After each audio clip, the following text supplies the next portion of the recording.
आज की कहानी है बहू का राज। पंडित जी शौर्य की माँ को लड़कियों की कुछ फ़ोटोज़ दिखाते हैं। फ़ोटो देखकर शौर्य की माँ कहती है, पंडित जी ये भी कोई लड़कियां हैं? मेरे बेटे की बराबरी कर सकती हैं क्या? मेरा बेटा तो एकदम दूध जैसा, मक्खन जैसा, एकदम सफ़ेद है और ये सारी लड़कियां तो मेरे बेटे के सामने सांवली लगेंगी, सांवली। मुझे तो ऐसी लड़की चाहिए जो एकदम गोरी चिट्टी हो और एकदम सुंदर हो। मेरा हीरो जैसा बेटा, उसके लिए मैं हीरोइन जैसी बहू चाहती हूँ। तो पंडित जी कहते हैं, अरे बहन जी, मैं तो आपको सब तरह की लड़कियों की फ़ोटो दिखा चुका हूँ। अब जो लड़कियाँ आपको पसंद आती हैं उनकी कुंडली शौर्य से नहीं मिलती, और जिनकी कुंडली शौर्य से मिलती है वो आपको पसंद नहीं आती। बताओ मैं क्या कर सकता हूँ? तो शौर्य की माँ कहती है, पंडित जी मुझे नहीं पता, मुझे मेरे बेटे के लिए एकदम सुंदर, गोरी चिट्टी और संस्कारी लड़की चाहिए। मैंने तो आप पर छोड़ा है, आप ही लाएंगे ऐसी लड़की। क्या इस गोले पर एक भी लड़की मेरे बेटे के लिए नहीं बनी है क्या? तो पंडित जी कहते हैं, बहन जी मैंने तो दिन रात एक कर रखा है, 2 हफ्तों से लगा हुआ हूँ लड़की ढूंढने के लिए जो कि आपकी शौर्य के बराबर की हो, उसकी अच्छे से जोड़ी मिला सकूँ, लेकिन लड़की मिल ही नहीं रही। तो शौर्य की माँ कहती है, पंडित जी कोई मामूली बाजार का सामान नहीं खरीदना है, मेरे बेटे के लिए बहू चाहिए, बहू।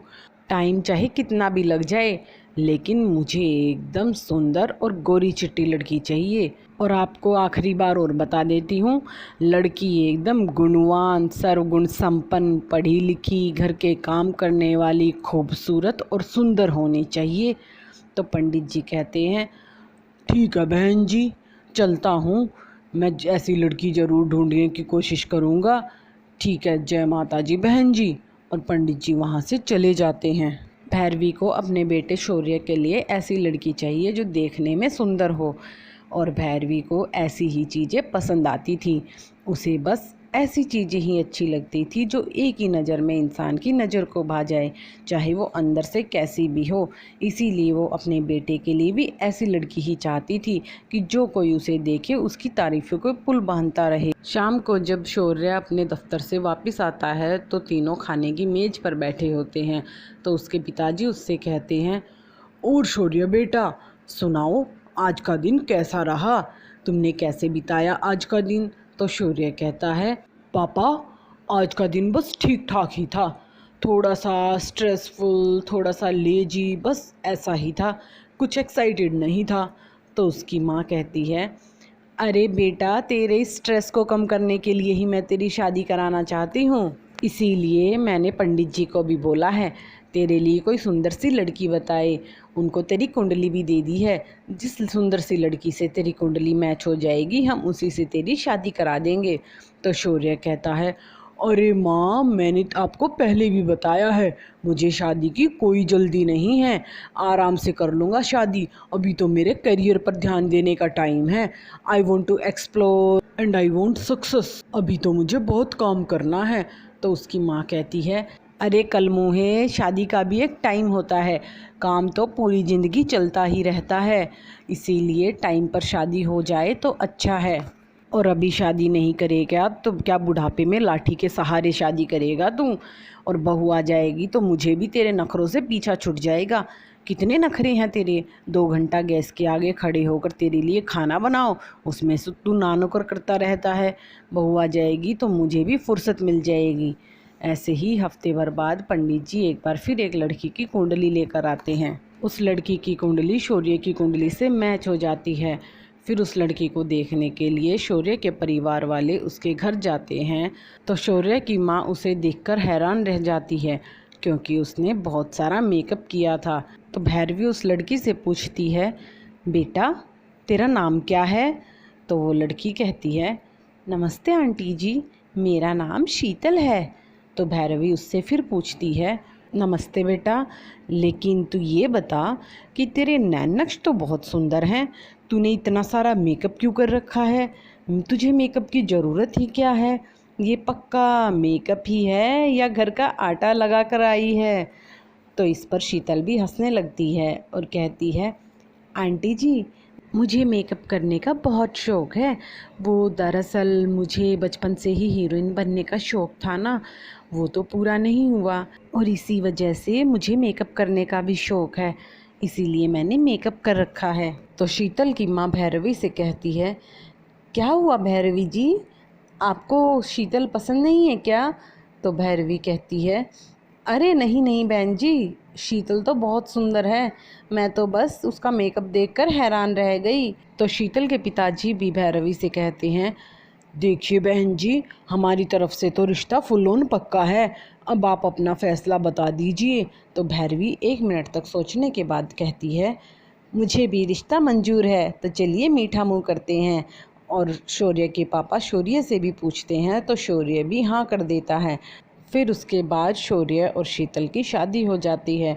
शादी के बाद शीतल जब ससुराल आती है तो वहाँ भी वो सारा दिन मेकअप के में घूमती थी।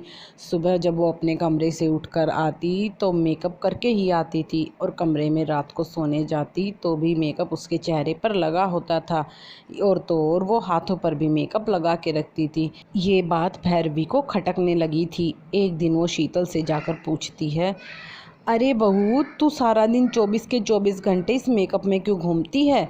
तू कोई हीरोइन थोड़े ही है जो तुझे दिन के 12 घंटे मेकअप में घूमना पड़े। वो क्या कहते हैं, शूटिंग, हाँ शूटिंग पे जाना हो।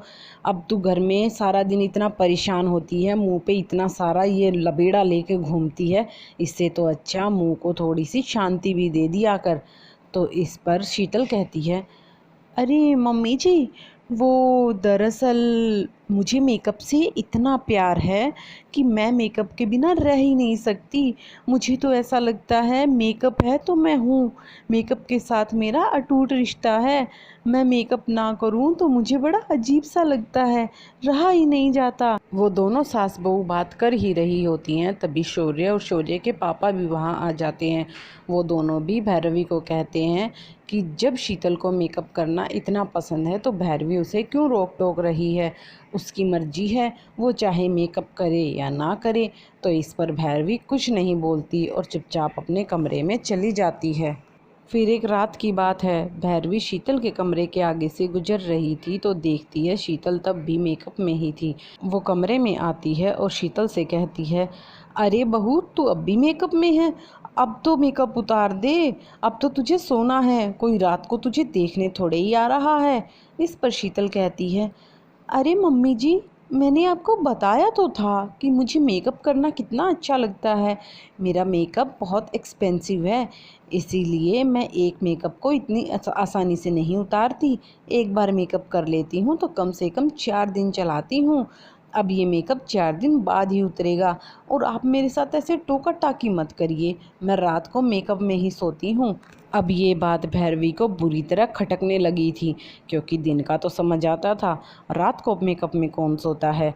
अब भैरवी शीतल की पहरेदारी करने लगी थी, उसकी जासूसी करके पता लगाना चाहती थी कि वो इतना मेकअप करती क्यों है। एक दिन शीतल नहाने के लिए अपने बाथरूम में चली जाती है। ये बात भैरवी को पता चलती है तो भैरवी छुपकर उसे देखती है और वो अपने आप से कहती है, आज बहू बाथरूम से निकल कर आएगी तो मैं देखूंगी आखिर वो इतना मेकअप क्यों करती है।